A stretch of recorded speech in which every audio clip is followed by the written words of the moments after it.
Kayo po na nakaupo, subukan nyo namang tumayo, at baka matanaw ninyo ang tunay na kalagayan ko. Tao po, nandiyan po ba kayo sa loob ng malaking bahay at malawak na bakuran? Mataas na pader, pinapaligid at nakapilang mga mamahalin sasakyan. Mga bantay na lagi pulong na pulong, wala namang kasal pero marami ang nakaba. Lumakas pa ng ulan ay wala butas na bupo, mga patot katsara na hindi kilala ang totoo. At ang kanis ibuti ng kadas na sa kahon, kahit na hindi Pasko sa lamisa ay may hamon. Ang sarap siguro manira sa bahay na ganyan, sabi pa nila ay dito mo rin matatagpo. Ang taong nagmamay-ari ng isang upuan na pag mapagkataon ay pinag-aagaw.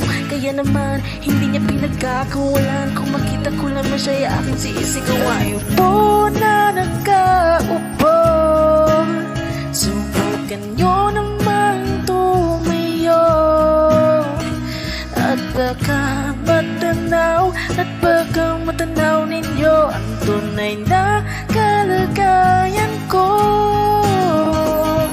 Mawalang galang na po sa taong nakaupo. Alam nyo bang patakal na bigas namin ay di puno? Ang dinding ng bahay namin ay pinagtapit-taping kera sa gabi ay sobrang init na tumutulo na yun na di kayang bilhin upang ilagay sa inumin. May nakulong tubig sa lumang nakuring-uling gamit ng paggatong na inanod lamang sa estero na nagsisilbing kusina sa umaga. Aming bayo ang aking ina na may kayamanan, isang kaldero nagagamit lang pag ang aking ama ay sumisweldo, pero kulang na kulang pa rin, ulong na tulad asin. Ang 50 pesos sa maghapon pagkakasyahin, di ko alam kung talagang maraming harang o mataas na ang bakod. Unang pupulag-pulagin lamang po kayo kahit sa dami ng pera nyo, walang doktor na kapapapalino ng bagay nyo.